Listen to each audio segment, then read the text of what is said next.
শুভ সকাল বন্ধুরা, কেমন আছেন? আশা করি সবাই ভালো আছেন। আজকে সকালটা আমি আমার হরিকে দর্শন দিয়েই শুরু করলাম।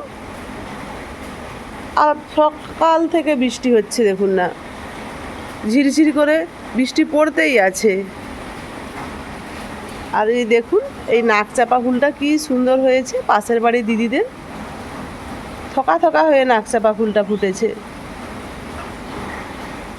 আজ কি যে করব রেসিপি ভাবছি, এই এরকম বৃষ্টিতে কি খাওয়া যায়।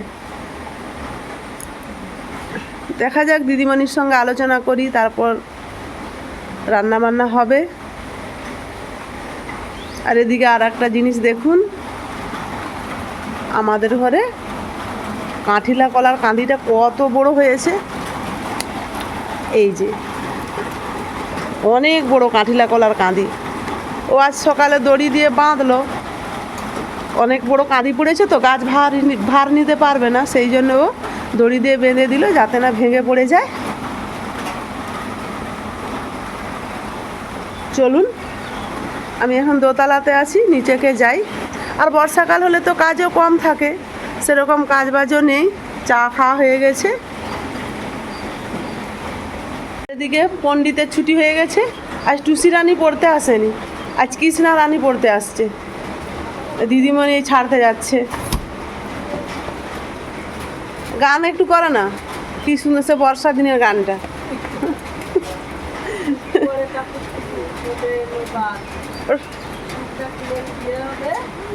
তিন কন্যা দান, ওটা গান? ওটা তো কবিতা, ছড়া।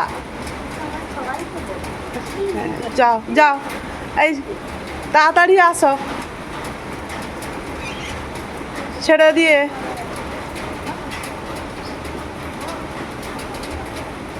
বৃষ্টির সময় একটা জিনিস কি ভালো লাগে, রং বেরঙের ছাতা দেখতে। অনেক দিন পর ছাদে চলে এসেছি। সকাল থেকে তো ঝিমঝিম করে বৃষ্টি হতেই আছে। এই এখন একটু থামলো, এই 10 মিনিট মতো হলো। ওকে বললাম একটু চলো না ছাদে যাই, অনেকদিন পর ছাদে এসেছি। আর দিদিমণিকে বললাম কি রান্না করব। দিদিমণি বললো যে তোমার দিদি বাড়ি থেকে তো তুমি তিল নিয়ে এসছো, তিলের বড়া রান্না করো। ওই লাল তিলগুলো নিয়ে এসেছি। আর লাল তিল সত্যি কথা বলতে এখন আর এদিকটাতে চাষও হয় না। আমাদের এদিকে মানে বছর 10-15 আগে চাষ হতো টুকটাক, এখন তো আর সেসব চাষও হয় না। আমার দিদি বাড়িতে একটু চাষ করেছিল, আমি দিদিকে বলেছিলাম আমি বড়া খাবো, তুই আমার জন্য একটু তিল রাখবি। তাই আমি গিয়েছিলাম, সেদিন তিল নিয়ে এসেছি, সেই তিলের বড়া করব। আর এই তিলের বড়াটা খেতে খুব সুস্বাদু হয়, পোস্তকেও হার মানিয়ে দেবে এই লাল তিলের বড়া। আর আমি কিভাবে এই লাল তিলের বড়া করি আপনারা দেখুন আর সঙ্গে থাকুন, আশা করি সবার ভালো লাগবে। তিল নিয়ে এসে এই যে কৌটায় ভরে রেখে দিয়েছিলাম, এবছরেরই নতুন তিল।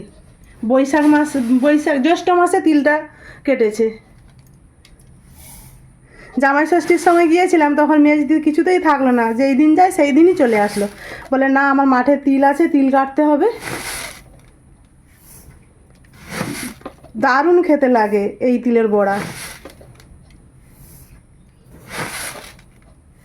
আর এই তিলের দামও অনেক, এখন 5-6 হাজার মতো হয় কুইন্টাল হয়ে গেছে। আগে একটু দাম কম ছিল, এখন প্রচুর দাম এই তিলের।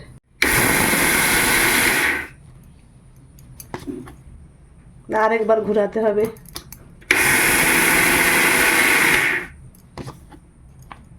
এটা 2-3 বার ধরে খসাটা ছাড়াতে হবে। চাক আছে, চাকে একটু সময় লাগে, মিক্সিতে তাড়াতাড়ি হয়ে যায়। দেখছেন কি সুন্দর খোসা ছেড়ে গেছে। এবার এগুলো বাইরে গিয়ে পাছড়ে নিয়ে চলে আসি।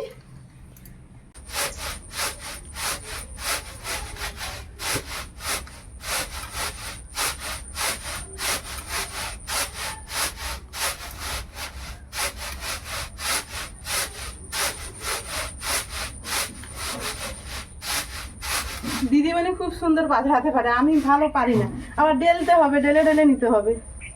এগুলো দিদিমণি আমার থেকেও ভালো পারে, আমি পারি ওই কাঁচা চালানোর মতো আর কি। চলুন এগুলো ডেলে নিতে হবে।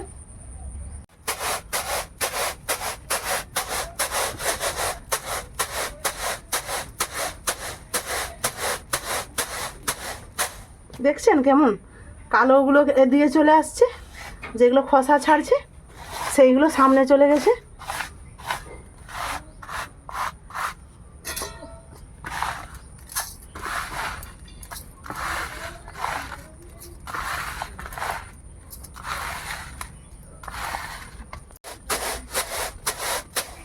আরেকবার মিক্সিতে ঘুরে নিতে হবে।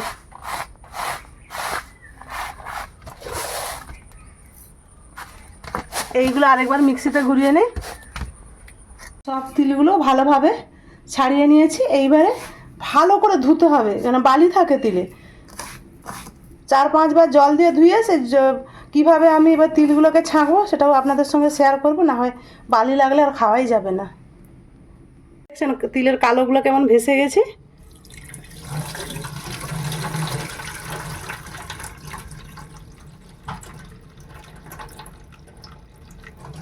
এরকম জল দিয়ে 4-5 বার ধুয়ে নিতে হবে। ধুয়ে নেই ভালো করে ধুয়ে নিয়েছি। এবার জল থেকে ছেঁকে নেব।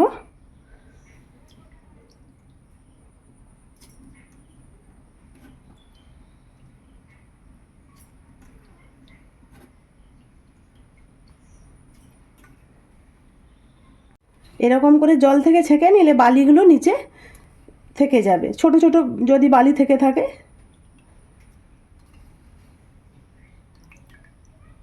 আমার সবগুলো ছাঁকা হয়ে গেছে। 4টে শুকনো লঙ্কা নিয়েছি আর একটুকু জিরে নিয়েছি। এবার দিয়ে দিলাম, আবার মিক্সিতে বেটে নেব।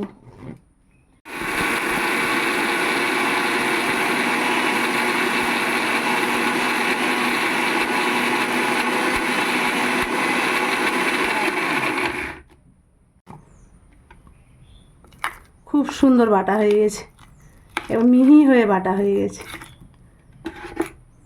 খুব সুন্দর করে বেটে নিয়েছি। এবার একটা বাটিতে ঢেলে রেখে দেই।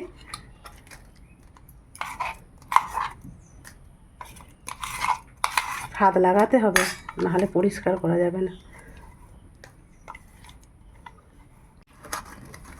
আমার অনেকগুলো বড়া হয়ে যাবে। এখন ঢাকা দিয়ে রাখি, 10 মিনিট পর ভাজবো। যখন ভাত খাবো তখন গরম গরম ভেজে ভাত খাবো। উনানে কড়াটা বসিয়ে দিয়েছি, কড়াটা গরম হতে থাক, ততক্ষণ আমি তিলটা মাখিয়ে নেই।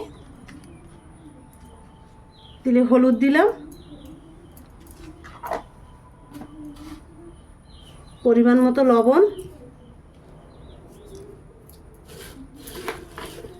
কম করে একটুকু বেসন দেব, একবারে কম, আর দিচ্ছি পেঁয়াজ।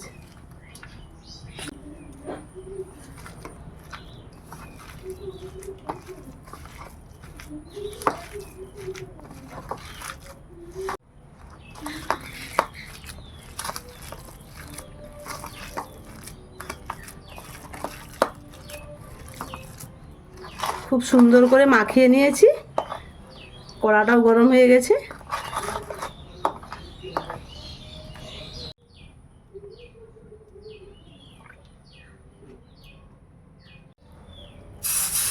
তেলটা খুব সুন্দর গরম হয়ে গেছে। এইবারে বড়াগুলো একটা একটা ছাড়তে থাকি।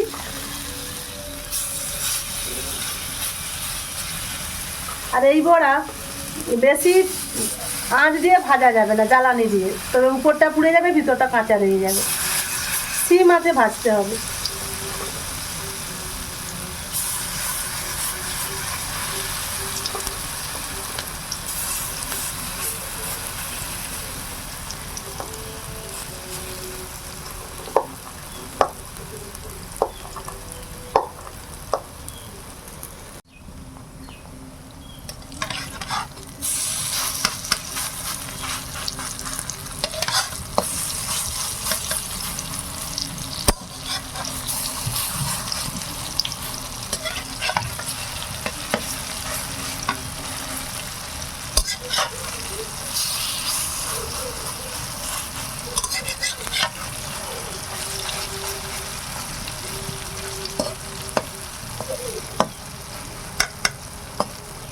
দেখছেন বড়াগুলো কি সুন্দর লাল লাল হয়ে ভাজা হচ্ছে।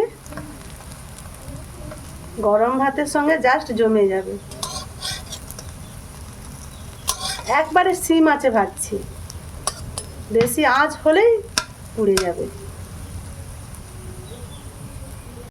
বড়াগুলো ভাজা হয়ে গেছে, এবার তুলে নেই। এই বড়াগুলো ভেঙে যায় বেশি, খুব আস্তে আস্তে তুলতে হবে, তাও একটা ভেঙে গেছে।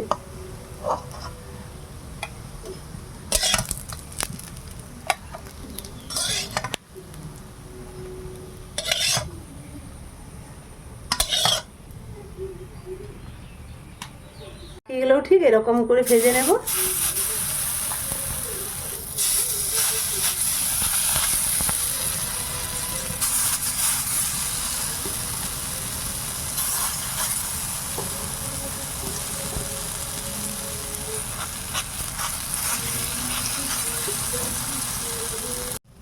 এই বড়াগুলোও আমার খুব সুন্দর করে ভাজা হয়ে গেছে, তুলে নেই।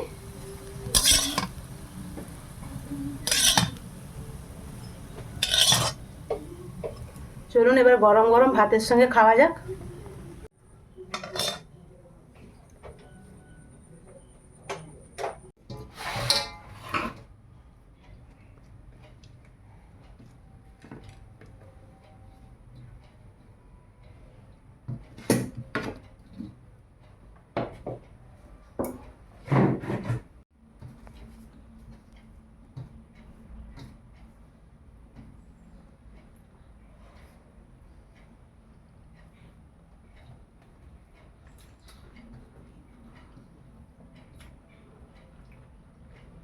দারুণ, তিলের বড়াটা হলেই ভাত খাওয়া হয়ে যাবে, আর কিচ্ছু লাগবে না। দারুণ হয়েছে।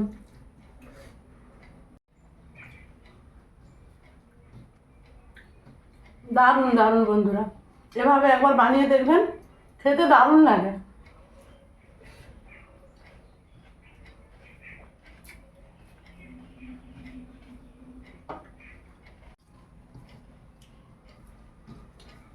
এরকম ধোঁয়া ওঠা ভাত আর তিলের বড়া, দারুণ সুন্দর। আমরা তো দুপুরের খাবার খেতে বসে গেছি, আপনারাও বসে যান। আর ভালো লাগলে লাইক কমেন্ট শেয়ার করবেন, সাবস্ক্রাইব করবেন, আমার পাশে থাকবেন। আর অবশ্যই একবার এভাবে তিলের বড়াটা বানিয়ে খাবেন, দেখবেন কেমন সুন্দর লাগে, খেতে খুব সুন্দর লাগে।